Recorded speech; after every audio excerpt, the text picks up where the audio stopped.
Hello ladies and gentlemen. To everyone who is making a fuss over the current gas price that went up by 20 cents yesterday, Petaling Jaya Utara MP Tony Pua feels the pinch just like you. He demanded an answer from Prime Minister Najib Razak about why this is happening, despite Brent crude oil prices dipping slightly in January.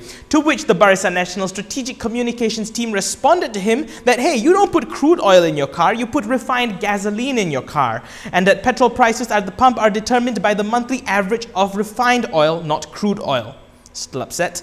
Well, that's okay, because the Barisan Nasional Strategic Communications team also admitted that Malaysians have reason to complain about the fuel hike this month. It is a sharp hike, but they also reminded Malaysians that this country still enjoys the cheapest petrol in Southeast Asia, just behind Brunei, and is the country with the 15th cheapest gas price in the world. You know what I'm going to complain about? We're number 15? Come on, we can do better than that, right?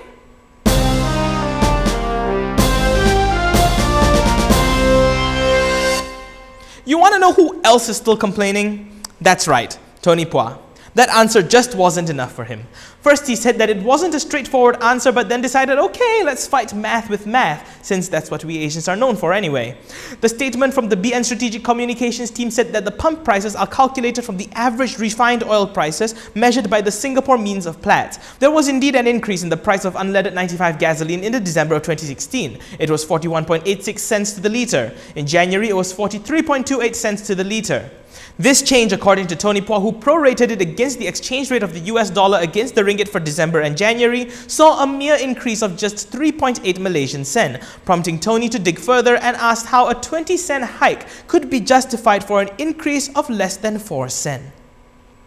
After that closed-door meeting yesterday between PPBM and PAS, today PPBM President Muhyiddin Yassin speaks up, saying that an agreement between the two parties will lead to stronger ties between opposition parties, stating that his party has also signed an agreement with Pakatan Harapan and hopes that he can ink an agreement with PAS President Abdul Hadi Awang within the next few days.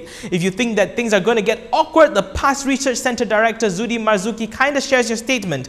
Does that name sound familiar? It's because PPBM Chairperson Dr. Mahathir Mohamad singled him out as one of the individuals he believes is trying to sabotage talks between the two parties. You want to know another thing? You know what isn't a long way off?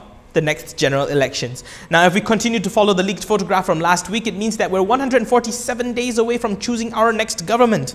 Let that sink in.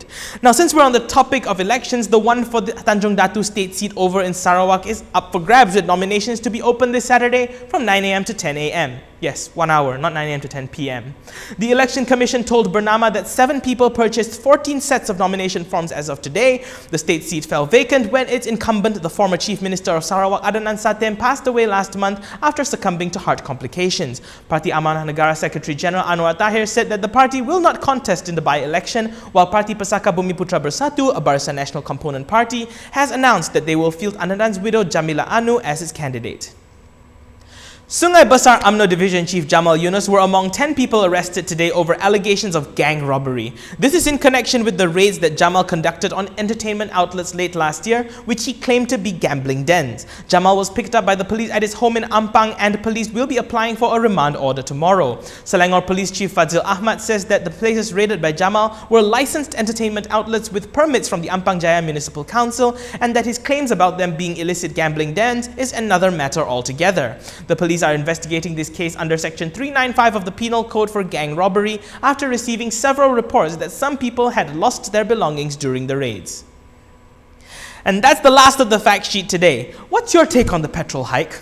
Nothing to be ashamed of. There are no wrong answers. Remember, even BN says that you all have a reason to complain. Let me hear it in the comments. Don't forget to hit like, subscribe, and share this video. I'm Daniel Anthony. Thanks for watching.